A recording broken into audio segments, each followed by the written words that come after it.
નમસ્તે વિદ્યાર્થી મિત્રો. જીટીયુ દ્વારા આપવામાં આવેલા સિલેબસ એપ્લાઇડ મેથેમેટિક્સ અથવા તો એન્જિનિયરિંગ મેથેમેટિક્સના યુનિટ 3 એટલે કે સંકલનનો પાર્ટ 5 તરીકેનો આ વિડીયો છે. તો અગાઉના પાર્ટ બરાબર તમે સમજ્યા હો, કેલ્ક્યુલેટ કર્યા હોય, ફોર્મ્યુલા યાદ રાખી હોય, એની શોર્ટ ટ્રિક્સ બરાબર સમજ ડેવલપ કરી હોય, પછી જ આ પાર્ટમાં આગળ વધવું.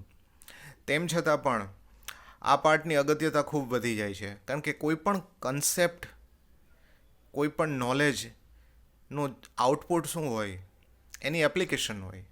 એટલે કે આપણે ઇન્ટિગ્રેશન કે ડિફરન્શિએશન કંઈ પણ ભણીએ છીએ, લર્ન કરીએ છીએ, એ શેના માટે છે? How to use it, how to apply it. તો અહીંયા here comes the application of integration. તો આની અગત્યતા ખૂબ વધી જાય છે. બધી જ ફોર્મ્યુલા યાદ ન હોય અને લિમિટેડ ફોર્મ્યુલા યાદ હોય તો પણ આ પાર્ટ ઇઝીલી કરી શકાશે.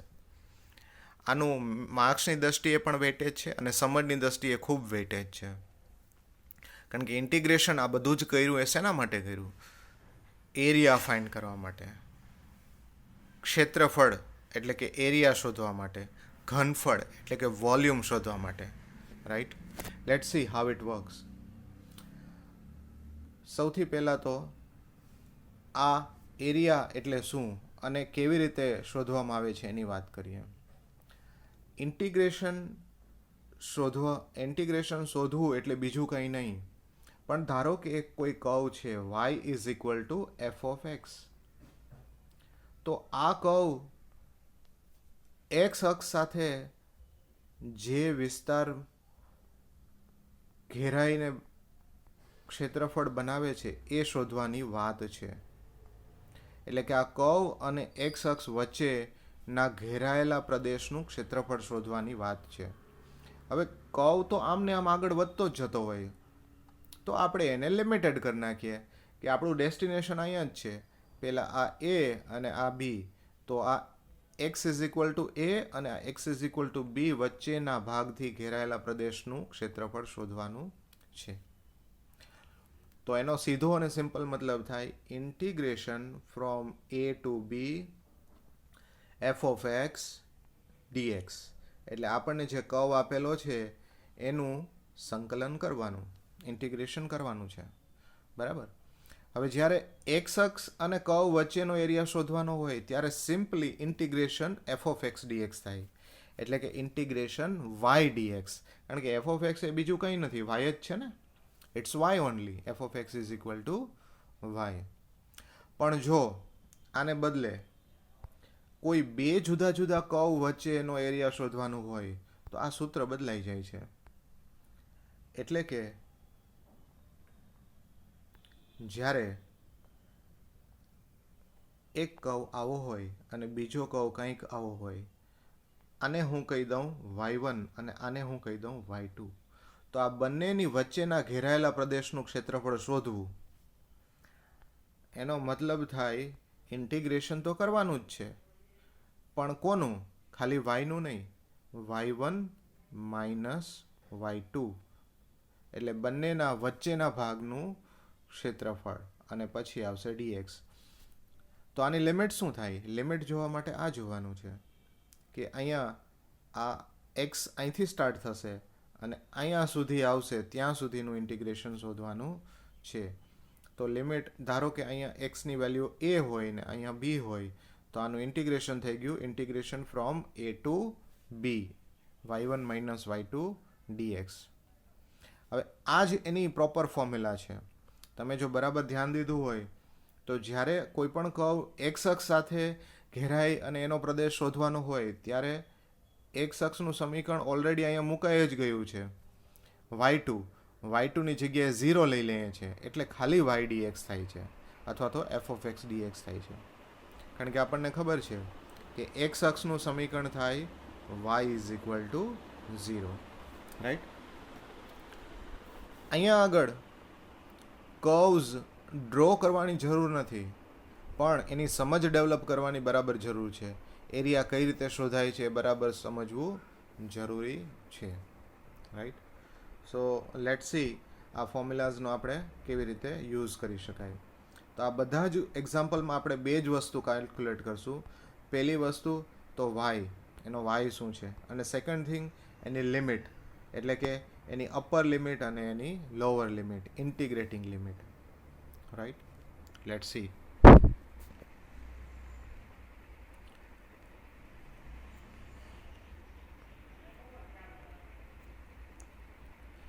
એના માટે આપણે કેટલાક સમીકરણો, કેટલાક સ્ટાન્ડર્ડ કર્વ્સ છે એના ઇક્વેશન્સ યાદ કરવાનો પ્રયત્ન કરીએ. અગાઉ આપણે સેમેસ્ટર 1માં કોઓર્ડિનેટ જ્યોમેટ્રી, યામ ભૂમિતિ શીખ્યા છીએ.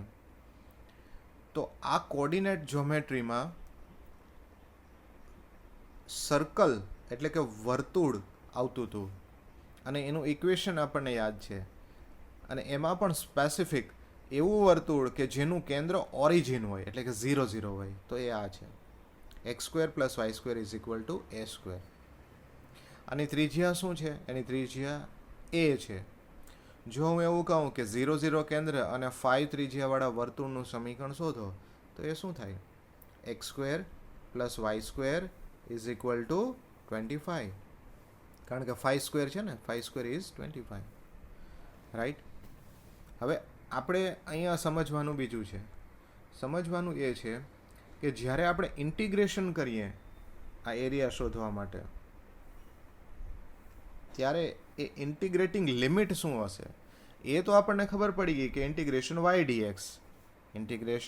dx એની ફોર્મ્યુલા છે. અને y ક્યાંથી મળે? એ કર્વના ઇક્વેશનમાંથી, એટલે કે આપેલા વક્રના સમીકરણમાંથી. પણ લિમિટ શું મળે? તો લિમિટ આપણે એક્સ અક્ષ અલોંગ જોવી જોઈએ. જો અહીંયા વર્તુળ બતાવ્યું છે, તો આમાં એક્સ ક્યાંથી ક્યાં વેરી થાય છે? ઉદ્ગમ બિંદુ ઓરિજિન તો 0 0 છે, ત્યાંથી અહીંયા સુધી, એટલે કે એની રેડિયસ જેટલું, એટલે કે 0 to a. તો જો આપણે ઇન્ટિગ્રેટિંગ લિમિટ 0 to a કરશું તો આપણને વર્તુળનો કેટલો એરિયા આવશે? ખાલી ફર્સ્ટ ક્વોડ્રન્ટમાં આવેલો એરિયા, રિજિયન. રાઈટ, આટલો જ પોર્શન આવશે. હવે જો આ જ ઇન્ટિગ્રેશનને આપણે 2 થી મલ્ટીપ્લાય કરી દઈએ તો ઉપરનો એરિયા અને નીચેનો એરિયા બંને આવી જાય. સો મલ્ટીપ્લાઈંગ બાય 2. અને એ જ ઇન્ટિગ્રેશનને આપણે 4 થી મલ્ટીપ્લાય કરી દઈએ તો શું મળે? તો હોલ એરિયા આવી જાય, આખે આખો વર્તુળનો ક્ષેત્રફળ આવી જાય. એન્ડ વી નો દેટ કે વર્તુળનો ક્ષેત્રફળનું સૂત્ર શું છે? πr². અહીંયા a રેડિયસ હોય તો πa², 4 રેડિયસ હોય તો π4², એટલે 16 π. Right, similarly so on. આ સમજ બરાબર ડેવલપ થવી જોઈએ. એક આના જેવો જ બીજો વક્ર કે કર્વ છે, y² = 4ax. એક્ઝામ્પલમાં આવશે y² = 4ax. તો y² = 4ax કહીએ છીએ ત્યારે એક સિંગલ વેરિયેબલ કયો છે? x છે. સિંગલ વેરિયેબલ x છે. y છે એ સ્ક્વેરના ફોર્મમાં છે. તો આ કોને અલોંગ હશે? સિંગલ વેરિયેબલ, એક 1 પાવરવાળો જે વેરિયેબલ હોય એને અલોંગ હશે. એટલે કે આ એક્સ અક્ષને અલોંગ એટલે એક્સ અક્ષ તરફ એનો ઝુકાવ હશે. એટલે કાં તો પોઝિટિવ એક્સ તરફ હશે અને કાં પછી એની રિવર્સ સાઈડ, એટલે કે નેગેટિવ એક્સ તરફ હશે. રાઈટ, આ થયું y² = 4ax. હવે આના જેવું જ એક બીજું સમીકરણ પણ છે, અને એ છે x² = 4ay. તો આમાં સિંગલ વેરિયેબલ કયો છે? x છે કે y છે? y છે. તો આનો ઝુકાવ કોના તરફ હશે? y અક્ષ તરફ હશે. y અક્ષ એટલે પોઝિટિવ y હશે તો આમ ઉપરની સાઈડ હશે, ઉદ્ગમ બિંદુને ઓરિજિનને ટચ કરીને ઉપરની સાઈડ, અને એની નેગેટિવ y હશે તો આમ હશે. રાઈટ, આ એનો શેપની ધારણા કરવા માટે, ઇમેજિન કરવા માટે, સમજ માટે છે. રાઈટ. હવે અહીંયા આગળ જો એટલો એરિયા મારે શોધવો હોય, એટલે આપી જ દીધું હોય કે બી સુધીનો એરિયા શોધો, અથવા તો એમ કહે કે area bounded by y square is equal to 4ax and x is equal to b. તો અહીંયા એક્સ ઇઝ ઇક્વલ ટુ 0 અહીંયા છે, 0 આગળ, અને x is equal to b અહીંયા છે, રાઈટ. તો આની ઇન્ટિગ્રેટિંગ લિમિટ શું થાય? એ area is equal to integration from 0 to b y dx, right. આ જ એરિયા ફર્સ્ટ ક્વોડ્રન્ટ અને ફોર્થ ક્વોડ્રન્ટ બંનેમાં આપણે મેઝર કરવો હોય તો શું કરવું પડે? તો સિમ્પલી એને 2થી મલ્ટીપ્લાય કરવા પડે, કારણ કે આ સિમેટ્રિક કર્વ છે, જેટલો ઉપર છે એટલો જ નીચે છે, એ જ રિજિયનમાં નીચે પણ છે, તો એને 2થી મલ્ટીપ્લાય કરવું પડે. તો ઇન શોર્ટ 0થી એ કે બી કે સી કે એવી કોઈ પણ લિમિટ આપવામાં આવે ત્યારે એ ફર્સ્ટ ક્વોડ્રન્ટનો જ પોર્શન આપશે આપણને, સેકન્ડ થર્ડ ફોર્થનો નહીં આપે. અને સેકન્ડ ફોર્થ થર્ડનો જોતો હોય તો એને મલ્ટીપ્લાય કરવા પડે, એને મલ્ટીપ્લાય કરવા પડે, right. Let's C one more. હમણાં જ જે વાત કરી x square is equal two 4ay. હવે જો અહીંયા સિંગલ વેરિયેબલ શું છે? વાય છે 4ayમાં. તો એનો ઝુકાવ કઈ સાઈડ હશે? વાય તરફ હશે, એટલે અપ સાઈડ ઓર ડાઉન સાઈડ. હવે આનું બે રિસ્પેક્ટમાં ઇન્ટિગ્રેશન થાય, એક્સ રિસ્પેક્ટમાં પણ થાય અને વાય રિસ્પેક્ટમાં પણ થાય. જો એક્સ સાપેક્ષે વિકલન કરીએ તો ડીએક્સ આવે, અને વાય સાપેક્ષે સોરી માય મિસ્ટેક, એક્સ સાપેક્ષે ઇન્ટિગ્રેશન કરીએ તો ડીએક્સ આવે, ઇન્ટિગ્રેશન વાય ડીએક્સ આવે. અને વાય સાપેક્ષે ઇન્ટિગ્રેશન કરીએ તો ઇન્ટિગ્રેશન એક્સ ડીવાય આવે. બરાબર, આટલો ડિફરન્સ છે. મોટે ભાગે આપણે એક્સ સાપેક્ષે જ ઇન્ટિગ્રેશન કરશું મોટા ભાગના એક્ઝામ્પલમાં. તો અહીંયા ઇન્ટિગ્રેશન વાય ડીએક્સ, પણ આની લિમિટ શું છે? તો આ જ એની લિમિટ છે, સી ટુ ડી. એની લિમિટ શું છે? આ જ છે. આ સી, જે રિજિયન સી અને ડી વચ્ચેનો એરિયા ફાઇન્ડ કરવાનો છે એ જ હશે, રાઈટ. પણ એને બદલે જો વાય રિસ્પેક્ટમાં ઇન્ટિગ્રેશન કરવાનું થયું હોત તો આ ચેન્જ થઈ જાત. અને શું ચેન્જ થાત એ આપણે આગળ એક્ઝામ્પલમાં જોશું કેવી રીતના ડિફરન્સ આવે છે. અત્યારે આપણે એક સાપેક્ષે જોઈ લઈશું. એક બીજો વક્ર છે, એનું નામ છે X square by A square plus Y square by B square is equal to 1. આ એનું સ્ટાન્ડર્ડ ફોર્મ છે, અને એનું નામ છે ઉપવલય, એટલે કે ઇલિપ્સ, એગ શેપ.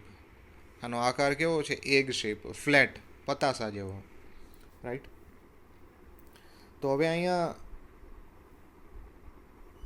આની લિમિટ જે હશે એ એક્સ ઉપરની જ હશે, એટલે ઓરિજિનથી સ્ટાર્ટ થાય તો એ 0 હોય અહીંયા, અને અહીંયા જે પૂરું થાય છે એ હશે, કારણ કે એક્સ સ્ક્વેર બાય જે હશે એ લિમિટ હશે, એટલે x square by A square, right.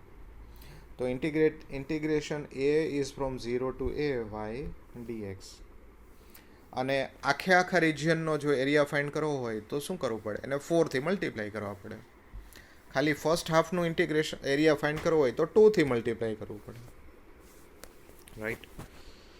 ચલો એક એક્ઝામ્પલથી આને વધારે સારી રીતે સમજવાનો પ્રયત્ન કરીએ. રેખા x plus y is equal to 1, x x અને વાય એક્સ વચ્ચે આવૃત પ્રદેશનું ક્ષેત્રફળ શોધો.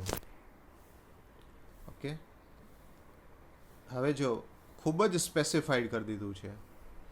આકૃતિ આપણને ન આવડે ડ્રો કરતા તો પણ અને લિમિટ શોધવી એ જ અગત્યની છે, અને એ આપણને આવડવું જોઈએ.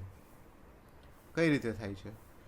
જો Y is equal to X plus 1, એટલે એ નેચરલી આમ બે એક્સિસને કટ કરતી હોય એવી જ લાઈન હશે, એ અહીંયા આપેલી છે.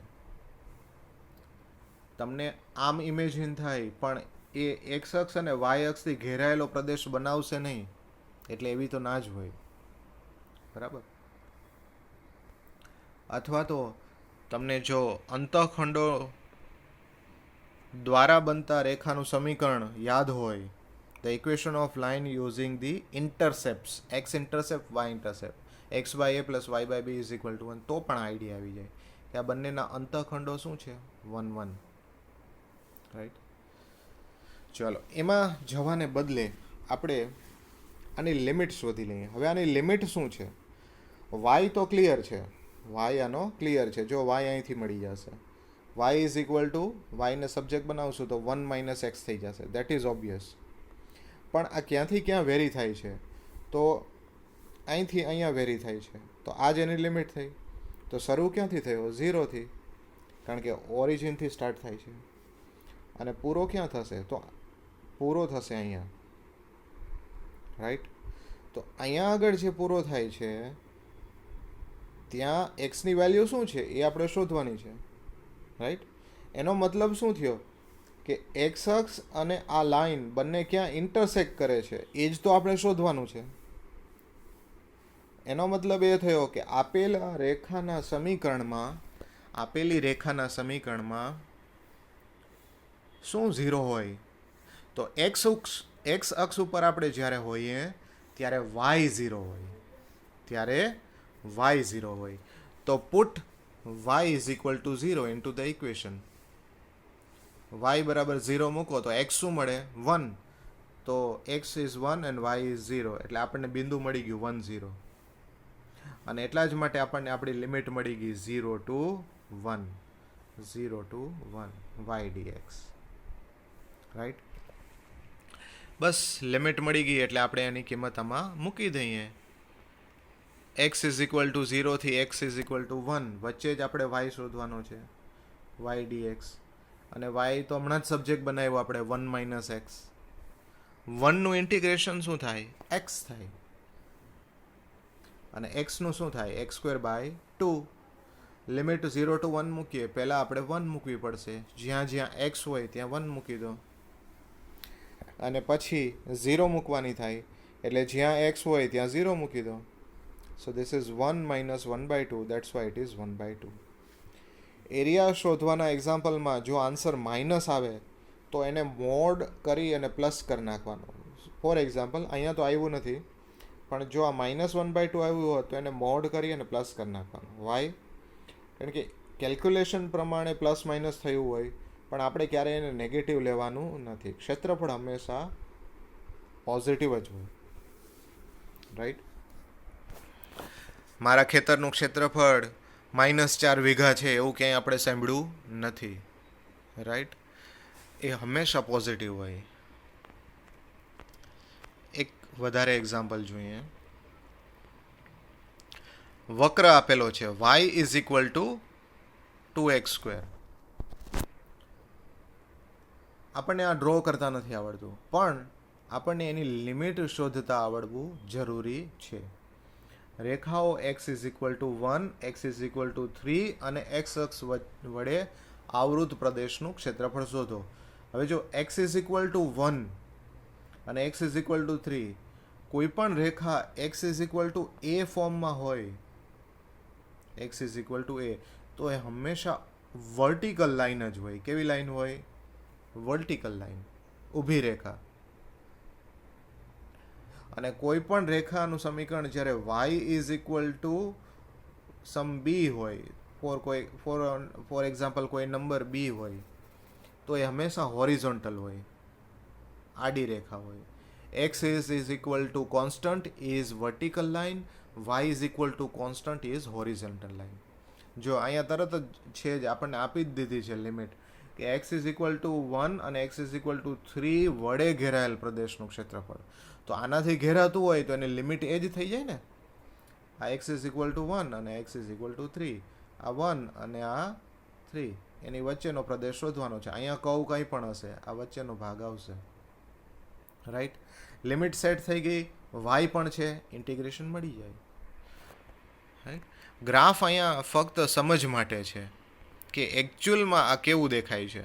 જો પ્રોપરલી તમારે સમજવું હોય તો આ આવી રીતના ગ્રાફ છે. મેં અગાઉ પણ વાત કરી હતી, અહીંયા એકલો છૂટો સિંગલ વેરિયેબલ કયો છે? y છે. એટલે આ કોના તરફ આનો ઝુકાવ છે? આ પેરાબોલાનો y x તરફનો છે. એટલે આમ ઉપરની સાઈડ યુ શેપમાં જાય છે, બરાબર. હવે આપણે એની લિમિટ મૂકી દઈએ x is equal to 1 to x is equal to 3 y dx અને y શું છે 2x સ્ક્વેર. ક્યાંથી મળ્યું? આપેલા કર્વમાંથી. છે ને સિમ્પલ. જો અહીંયા ઇન્ટિગ્રેશન સાવ ઇઝી છે, અગત્યનું વસ્તુ એને ઇમ્પ્લિમેન્ટ કરવું જ છે, એને એપ્લાય કરવું એ જ છે. તો limit 1 two 3 2x square, 2 constant છે એમને એમ રહેશે. એક્સ સ્ક્વેરનું શું થઈ જાય? એક્સ ક્યુબ અપોન 3, ઘાતનો નિયમ, એક ઘાત વધી જાય એટલે છેદમાં, રાઈટ. અને લિમિટ એની મૂકી દઈએ 1 ટુ 3, એટલે પહેલાં એક્સની જગ્યાએ આવશે 3, પછી આવશે 1, એટલે 27/3 અને 1/3 એટલે 26/3, LCM 3 આવશે, એટલે આ થઈ ગયું 52/3. ફ્રેક્શન્સમાં જ આવે અથવા રાખવું એવું જરૂરી નથી, તમે એને ડેસિમલમાં પણ કન્વર્ટ કરી શકો. અહીંથી તમે કેલ્સી યુઝ કરવાનું ચાલુ કરી દો તો પણ ચાલે. લસા લેવાની બરાબર ફાવટ હોય, કેલ્ક્યુલેશન પાવરફુલ હોય તો જ આવી રીતે આગળ વધવું, રાઈટ. ચાલો, વન મોર એક્ઝામ્પલ. વક્ર આપેલો છે y is equal to x square. છૂટો સિંગલ વેરિયેબલ કયો છે? y છે. તો આ y તરફ આનો ઝુકાવ હશે, ઉપરની સાઈડ છે અહીંયા. જો આ y is equal two minus x square હોત તો નીચેની સાઈડ એનો ઝુકાવ હોત, રાઈટ. હવે આ એક્ઝામ્પલ બીજા અગાઉના એક્ઝામ્પલ કરતાં અલગ પડે છે. કેવી રીતે? કે વક્ર અને રેખા y is equal to X, આ બંનેની વચ્ચે ઘેરાયેલા પ્રદેશનું ક્ષેત્રફળ શોધવાનું છે. Find the area between these two curves.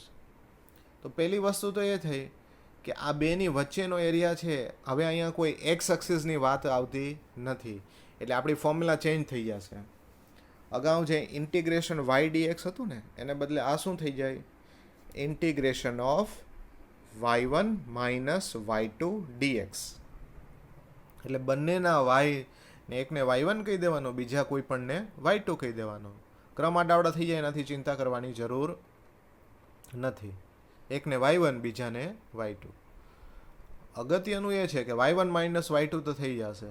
અગત્યનું એ છે કે આની લિમિટ શું હોય, ઇન્ટિગ્રેટિંગ લિમિટ શું હોય?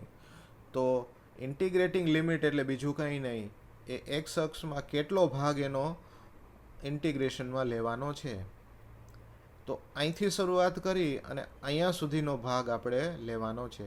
તો અહીંયા તો નેચરલી એક નંબર છે જ, ગ્રાફ ઉપરથી તો ખબર પડી જ જાય છે કે આ એક્સ બરાબર 0 એક્સ ઇઝ ઇક્વલ ટુ 1. પણ આવ્યું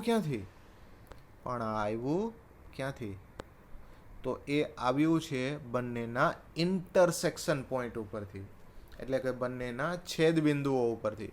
આ બંને ક્યાં છેદે છે એ જોવાનું થાય. અને કોઈ પણ બે વક્રોનું છેદ બિંદુ, ઇન્ટરસેક્શન પોઈન્ટ શોધવાની મેથડ આપણે શીખ્યા છીએ. યસ, છેક 9મા ધોરણથી આપણે શીખતા આવીએ છીએ, અને એનું નામ છે લોપની રીત, મેથડ ઓફ એલિમિનેશન. આદેશની રીત, મેથડ ઓફ સબસ્ટિટ્યુશન. ચોકડી ગુણાકારની રીત, method of cross multiplication, right. આ બધી જ મેથડ, બે સમીકરણો ઉકેલ કરવાની જેટલી મેથડો છે એ બધામાં આપણે શું કરીએ છીએ? બે રેખાઓનું અથવા બે વક્રોનું છેદબિંદુ તો શોધીએ છીએ, રાઈટ. તો અહીંયા એ જ કરવાનું છે. બંને સમીકરણોને સરખાવી દઈએ. તો જો સમીકરણ નંબર 1 અને 2 ને આપણે સરખાવી દઈએ, એને ઉકેલ મેળવીએ. તો બેના વાય કમ્પેર થઈ જાય એટલે આ થઈ જાય x square is equal to x, right. X square is equal to x. હવે એક્સ ડાબી બાજુ લઈએ તો x square minus x is equal to 0. તમને એમ થાય કે એક્સ કેન્સલ કરી નાખો તો એક્સ ઇઝ ઇક્વલ ટુ 1 સીધો મળી જાય ને?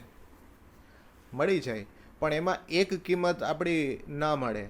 આપણે તો બધી જ પોસિબલ કિંમતો શોધવાની છે, એટલે કમ્પલસરી એક્સને લેફ્ટ સાઈડ લઈ લીધી આપણે, એટલે એક્સ સ્ક્વેર માઇનસ એક્સ થયું, બરાબર. બેમાંથી એક્સ કોમન નીકળે તો x minus 1 and it is equal to 0. તો 1/1 0 થશે, એટલે પહેલો એક્સ 0 થાય અથવા એક્સ માઇનસ 1 0 થાય, અને એક્સ માઇનસ 1 0 હોય તો એક્સ 1 હોય. તો આ લિમિટ મળી ગઈ. આ બે જ આના છેદ બિંદુ છે. એક તો x ઇઝ ઇક્વલ ટુ 0 આગળ છેદે છે અને x ઇઝ ઇક્વલ ટુ 1 આગળ છેદે છે. બસ, તો આપણે integration with respect to x કરવાનું હતું, એટલે લિમિટ મળી ગઈ. x from 0 to x from 1, y1 minus y2. પહેલો y1 હતો એ x સ્ક્વેર છે અને બીજો y2 છે એ x છે. એ આપેલા કર્વ છે. જો આ બધામાં ઇન્ટિગ્રેશન તો પાવર રૂલથી જ થાય છે ને. એક્સ રેસ ટુ એન હોય તો x raise to n plus 1 upon n plus 1, ઘાતનો નિયમ. એક ઘાત વધી જાય અને એટલી જ પાછી છેદમાં. બસ, હવે લિમિટ મૂકવાની છે ખાલી. એટલે પહેલાં આની 1 લિમિટ મૂકી દઈએ અને પછી એની 0 લિમિટ મૂકી દઈએ. 0 લિમિટથી બધું કેન્સલ થઈ જાય છે, કાંઈ જ જરૂર પડતી નથી. અહીંયા 1 લિમિટ એટલે 1/3 અને 1/2. એલસીએમ લઈએ તો 6 થઈ જાય. 2 માઇનસ 3/6 એટલે -1/6. પણ અગાઉ મેં વાત કરી એમ, કોઈ એમ કહેતું નથી કે મારા ખેતરનું ક્ષેત્રફળ -6 વીઘા છે, રાઈટ? તો area can never be negative quantity. ક્ષેત્રફળ હંમેશા પોઝિટિવ જ હોય, ધન જ હોય. એટલે મોડ લઈ લેવાનો છે. તો આપણો આન્સર છે 1/6. અહીંયા કાંઈ યુનિટ્સ આપેલા નથી એટલે એકમ, right? Let's C one more example. એક વક્ર આપેલો છે અને એક રેખા આપેલી છે. આપણને હવે તરત જ ક્લિક થઈ ગયું કે એક્સની લિમિટ એક 2 તો છે જ, 2 તો છે જ, પણ બીજી લિમિટ શું હશે? તો એનો મતલબ એ થયો કે આ રેખા x ઇઝ ઇક્વલ ટુ 2 જે વર્ટિકલ લાઈન છે એની અપર લિમિટ એટલે x ઇઝ ઇક્વલ ટુ 2 થઈ ગઈ છે એ છે. પણ એની લોઅર લિમિટ કઈ? તો એની લોઅર લિમિટ એટલે એ x અક્ષ સાથે જ્યાં છેદશે એ. તો x અક્ષને ક્યાં છેદે છે? અને x અક્ષને જ્યારે આ વક્ર છેદે ત્યાં y0 થઈ જાય. તો y0 મૂકીને જોઈએ તો 4x0 થઈ જાય. દેટ મીન્સ x0 થઈ જાય. તો x ઇઝ ઇક્વલ ટુ 0. આની લોઅર લિમિટ થઈ ગઈ x ઇઝ ઇક્વલ ટુ 0. એટલે x is equal to 0 to x is equal to 2 વચ્ચેનો જ એરિયા શોધવાનો છે. હવે સમજો, ધારો કે આ તમને ગ્રાફ ડ્રો કરતા નથી આવડતું, બરાબર, પણ એટલી ખબર પડી ગઈ કે 0 ટુ 2ની જ લિમિટ છે, બરાબર. પણ અહીંયા આગળ આ ખાલી એટલું પૂરતું નથી. ગ્રાફ ભલે ડ્રો કરતા ના આવડતું હોય, પણ આ વક્ર એ સિમેટ્રિક કર્વ છે. એટલે જેટલો ઉપર પોર્શન હશે એટલો જ નીચે હશે. એટલે ખાલી તમે 0 ટુ 2 ydx મૂકી દો એ ચાલે નહીં. એને 2થી મલ્ટીપ્લાય કરવા જ પડે. So a is equal to twice of 0 to 2 ydx. આ એનું પ્રોપર સ્ટ્રક્ચરિંગ થયું. હવે તમને ક્વેશ્ચન થાય કે વક્ર ડ્રો કરતા નથી આવડતું તો પણ કેવી રીતે આ 2થી મલ્ટીપ્લાય કરવા કે ના કરવા એ ખબર પડી? તો ઇમેજિન કરવાનું છે કે આ ફંક્શન ઇવન છે કે ઓડ છે, બરાબર. જો yનો પાવર ઇવન હશે, yનો પાવર ઇવન હશે તો આ symmetric with respect to x હશે. એટલે કે yનો 2 પાવર, yનો 4 પાવર એવું જ્યારે પણ હશે ત્યારે એ x અક્ષની ઉપર જેવો દેખાતો હશે એવો જ એ x અક્ષની નીચે પણ હશે અને એને 2થી મલ્ટીપ્લાય કરવા જ પડે, રાઈટ? એને 2થી મલ્ટીપ્લાય કરવા જ પડે. જો અહીંયા કદાચ y³ હોત તો આને 2થી મલ્ટીપ્લાય ન કરવા પડત, પણ અહીંયા y² છે એટલે કરવા પડશે. ઓકે, ચાલો. સો yની કિંમત મૂકી દઈએ સ્ક્વેર રૂટ ઓફ 4x. 2 તો મલ્ટીપ્લાય છે જ આગળ, અને સ્ક્વેર રૂટ ઓફ 4x એટલે અહીંયા √4 એટલે 2 બહાર નીકળી જાય અને √x નું ઇન્ટિગ્રેશન થાય. √x નું ઇન્ટિગ્રેશન કઈ રીતે થાય? Again power rule. કારણ કે √x એટલે x પાવર 1/2 અને 1/2 પ્લસ 1 એટલે 3/2. તો 3/2 ડિવાઈડ બાય 2, રાઈટ? અને ફરીથી એની લિમિટ મૂકી દઈએ તો પહેલાં 2 લિમિટ મૂકીએ અને પછી 0 લિમિટ મૂકીએ. એટલે આ છેદનો છેદ અંશમાં વયો જાય એટલે 2 ઉપર વયો જશે એટલે 4 ઇન્ટુ 2 8 થઈ જશે. 8/3 ઇન્ટુ 2 ટુ ધી પાવર 3/2. અને આમ જ રાખવાનું. ફ્રેક્શન્સમાં ફ્રેક્શન્સમાં હોય એવા જ ફોર્મમાં રાખવાનું છે. કેલ્સીનો યુઝ કરો તો તમારે ક્યુબ સ્ક્વેર રૂટ શોધવું પડે અને પાછો એનો ક્યુબ કરવો પડે. રાઈટ. ચાલો હજુ એક એક્ઝામ્પલ જોઈએ વધારે. વક્ર આપેલો છે અને રેખા પણ આપેલી છે અને આપણને તરત જ ક્લિક થઈ ગયું કે આની લિમિટ શોધવી હોય તો બે વક્રોનો ઉકેલ મેળવવો પડે, બેનું છેદ બિંદુ શોધવું પડે. અને છેદ બિંદુ કઈ રીતે મળે? બેનું છેદ બિંદુ એટલે બેના વાય તમે એને સરખાવી દો. ઇક્વેશન 1 અને 2 ને સરખાવીએ એટલે કે વાય વાયને સરખાવીએ તો આવું મળે આપણને. રાઈટ. અને એમાં એને સિમ્પ્લિફાઈ કરીએ તો વધારે આગળ ઉપર જતાં આવું કંઈક મળે. X square minus 4x minus x plus 1 plus 3 0 આવું કંઈક મળે. ભાગ પાડવાની રીતે 4 into 4 1 4 x square minus 4x minus x plus 4 is equal to 0. પહેલામાંથી એક્સ કોમન નીકળે, બીજામાંથી -1 કોમન નીકળે. બે અવયવો પડી ગયા, x minus 4 x minus 1. So x is 1 or x is equal to 4. That means અને લિમિટ મળી ગઈ. શું મળી લિમિટ? Integration from 1 to 4. આ બેની વચ્ચે જ ઘેરાયેલો છે, આવૃત છે, બાઉન્ડેડ છે. Right. So x is equal to 1 to 4 y1 minus y2. પહેલા કર્વનો y હતો એને y1 કહી દઈએ, બીજા કર્વનો y હોય એને y2 કહી દઈએ. So this is y1 minus y2. Minus નિશાની અહીંયા બંનેને લાગશે એટલે માઇનસ એક્સ પ્લસ 3 થઈ જાય. એનું સિમ્પ્લિફિકેશન આવું કંઈક થાય. આગળ ઉપર છેદબિંદુ શોધવામાં કર્યું જ છે આપણે. તો હવે આના અવયવ નથી પાડવાના, આનું તો ઇન્ટિગ્રેશન કરવાનું છે. સો એક્સ સ્ક્વેરનું થઈ જાય x cube by 3, 5 as it is. એક્સનું થઈ જાય એક્સ સ્ક્વેર બાય 2 અને 4નું થઈ જાય 4x.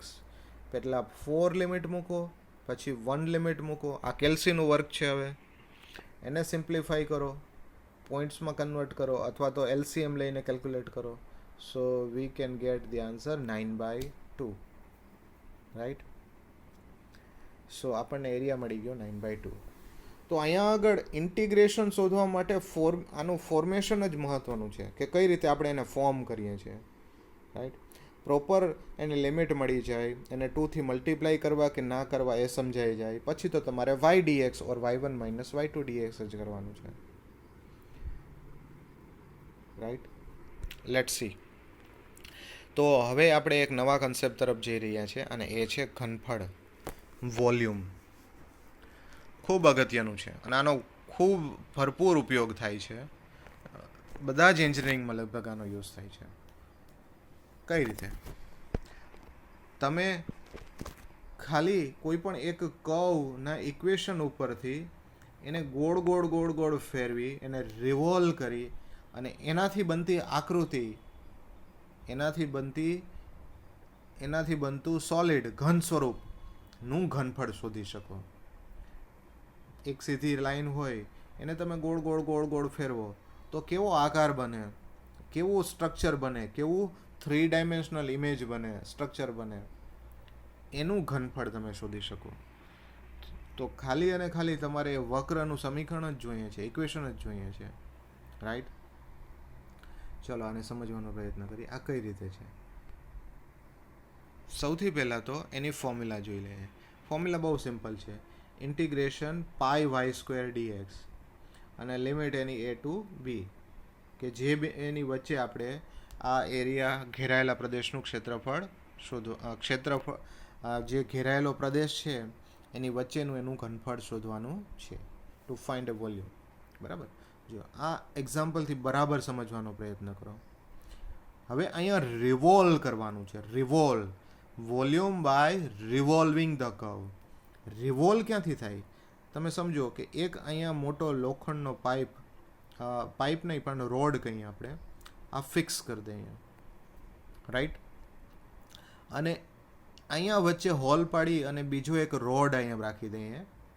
હવે અહીંયા વચ્ચે જગ્યા છે એટલે આ રોડ છે ને ગોળ ગોળ ગોળ ગોળ આપણે ફેરવી શકશું. અહીંયા હાથો આપણા હાથમાં છે એટલે એક્સ અક્ષને આપણે એની જ જગ્યાએ ગોળ ગોળ ગોળ ગોળ ફેરવી શકશું.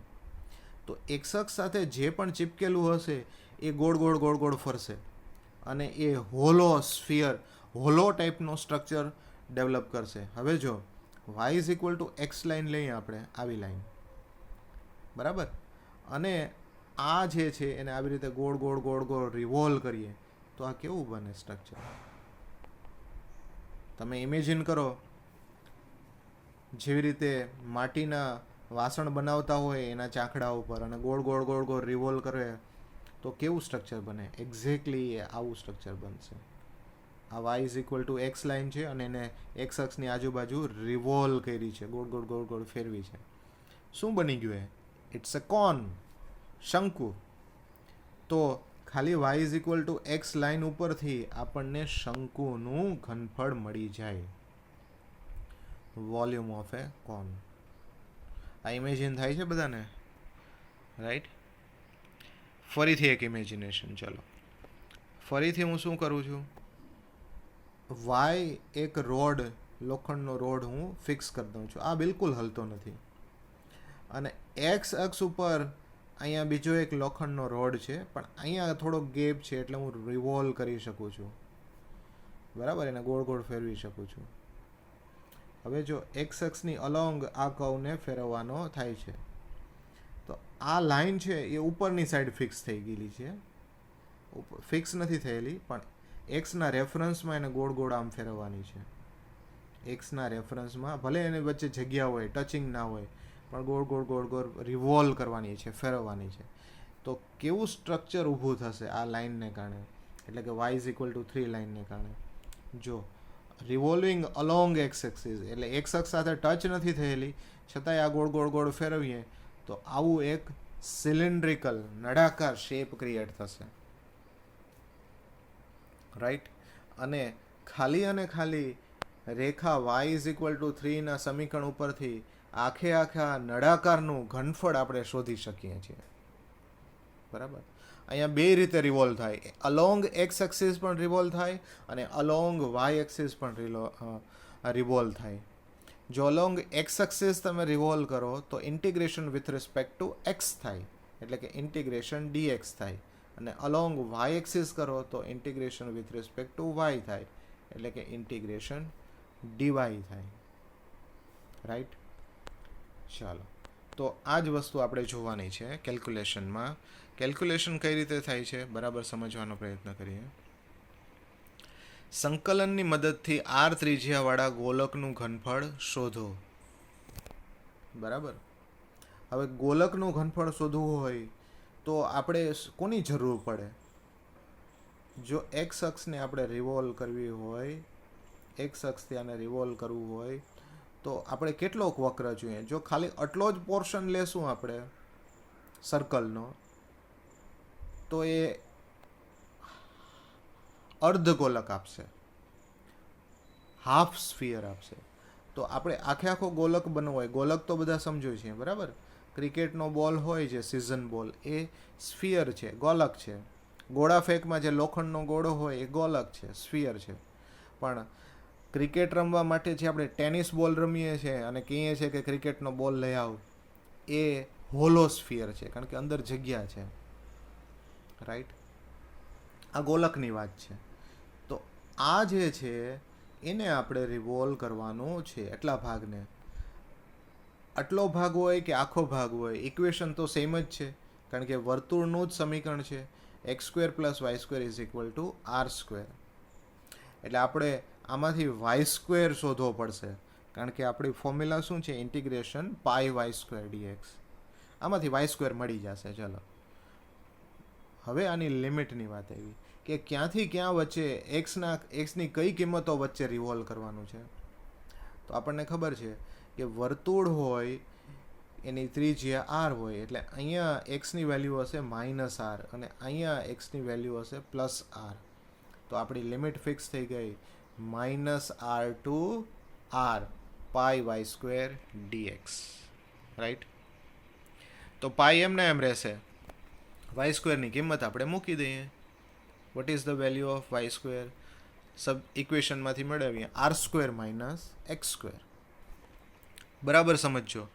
અહીંયા ઇન્ટિગ્રેશન વિથ રિસ્પેક્ટ ટુ કયા વેરિયેબલ થાય છે? એક્સ રિસ્પેક્ટમાં થાય છે. તો એક્સ સિવાયનું જે પણ હોય બધું જ કોન્સ્ટન્ટ હોય, અને આર છે અહીંયા એ તો કોન્સ્ટન્ટ જ છે, કારણ કે એ તો ફિક્સ છે. તો આર સ્ક્વેર જે છે એને તમારે જોવાનું છે 3 તરીકે અથવા 5 તરીકે અથવા 15 તરીકે. તો 15નું ઇન્ટિગ્રેશન શું થાય? 15નું ઇન્ટિગ્રેશન થાય 15x. તો આના ઇન્ટિગ્રેશન કરવામાં આ ખાસ ધ્યાન રાખવાનું છે, બરાબર. અને એક્સ સ્ક્વેરનું ઇન્ટિગ્રેશન શું થાય? એ તો ફંક્શન જ છે, પાવર રૂલ પ્રમાણે થાય, એટલે કે એક ઘાત વધી જાય એટલી જ પાછી છેદમાં, એટલે કે એક્સ ક્યુબ બાય 3. એટલે આનું ઇન્ટિગ્રેશન થશે R square X minus X cube by 3. ચલો, એ સમજ આપણી ડેવલપ થઈ ગઈ. હવે વાત છે માઇનસ આર ટુ આરના ઇન્ટિગ્રેશનની. તમે અગાઉનો પાર્ટ જોયો હશે, પાર્ટ 4, કે જેમાં નિયત સંકલન એટલે કે ડેફિનેટ ઇન્ટિગ્રેશનની આપણે વાત કરી હતી. અને ત્યાં એવી ચર્ચા કરી હતી કે જ્યારે કોઈ પણ ઇન્ટિગ્રેશન આવા સ્વરૂપમાં આવશે, -2 to 2, -3 to 3, -5 to 5, ત્યારે એના બે કેસ પડશે. કાં તો એ 0 થઈ જાય અને કાં એ પૂરી હિંમત સાથે, પૂરા પાવર સાથે ડબલ થઈ જાય, રાઈટ. જો એ ઓડ હશે ફંક્શન તો 0 કરી નાખશે કે આ તો ઓડ છે સાવ. પણ જો એ ઇવન હશે, પોઝિટિવ હશે, એના એક્સને -x કરવા છતાં પણ કોઈ બદલાવ નહીં આવતો હોય, એમનો એમ જ રહેતો હશે, તો એ ડબલ થઈને આવશે, બમણા જોરથી આવશે. તો અહીંયા એ જ વસ્તુ છે. જો અહીંયા R square minus x square જે છે એ ઇવન ફંક્શન છે. અને એ કઈ રીતે ખબર પડે? તો એમાં એક્સની જગ્યાએ આપણે -x મૂકવાથી ખબર પડે. જો આ એક્સની જગ્યાએ હું -x મૂકું તો આ શું થઈ જાય? આર સ્ક્વેરના આર સ્ક્વેર, માઇનસના માઇનસ, પણ -x સ્ક્વેરનું થઈ જાય +x સ્ક્વેર. તો આ રહ્યું શું? R square minus x square. કોઈ બદલાવ ન આવ્યો. એટલે આ ઇવન ફંક્શન છે. અને ઇવન ફંક્શન છે એટલા માટે આની ફોર્મ્યુલા થઈ જાય ટ્વાઇસ ઓફ ઇન્ટિગ્રેશન. પણ ઇન્ટિગ્રેટિંગ લિમિટ ખાલી ચેન્જ થાય, 0 to a થઈ જાય. એટલે જો એ જ વસ્તુ અહીંયા સમજાવી છે. 2π 0 to r, પહેલાં -r to r હતું ને, હવે એને બદલે 0 to r, r square minus x square, right. તો 2π ના 2π, આર સ્ક્વેરનું આર સ્ક્વેર એક્સ, હમણાં જ સમજાવ્યું, અને એક્સ સ્ક્વેરનું એક્સ ક્યુબ બાય 3. લિમિટ થઈ ગઈ 0 to r. અપર લિમિટ મૂકી દો r, લોઅર લિમિટ 0 મૂકી દો. આ તો બધું 0 થઈ જશે, ખાલી આમાં જ કેલ્ક્યુલેશન કરવાનું છે. એટલે r cube minus r cube by 3. લસા લઈ લો, LCM. સો 3 સાથે મલ્ટીપ્લાય થાય, 3r square minus r cube by 3, એટલે 2r ક્યુબ બાય 3, એટલે કે 4/3 પાઈ આર ક્યુબ. ફર્સ્ટ સેમેસ્ટરમાં અને 10th સ્ટાન્ડર્ડમાં પણ આપણે શીખાતા ગોલકનું ઘનફળ, એ volume of a sphere, 4/3 pi r cube, right. That's it. તો આવી રીતે આપણે ઘનફળો શોધી શકીએ. જુઓ, તમે બરાબર જોયું હશે કે અહીંયા આગળ ઇન્ટિગ્રેશનો અઘરા નથી. ઇન્ટિગ્રેશન તો બહુ સિમ્પલ છે, પાવર રૂલવાળા જ છે. પણ એનું ફોર્મ્યુલેશન એટલે કે એની ઇન્ટિગ્રેટિંગ લિમિટ મૂકવી એ જ મહત્ત્વની છે. ચાલો, let's see one more example. એક વક્ર આપેલો છે, y is equal two x square minus 4x plus 3, અને x અક્ષ વડે આવૃત પ્રદેશને x અક્ષની આસપાસ પરિભ્રમણ કરાવતા જે મળે છે એનું ઘનફળ શોધો.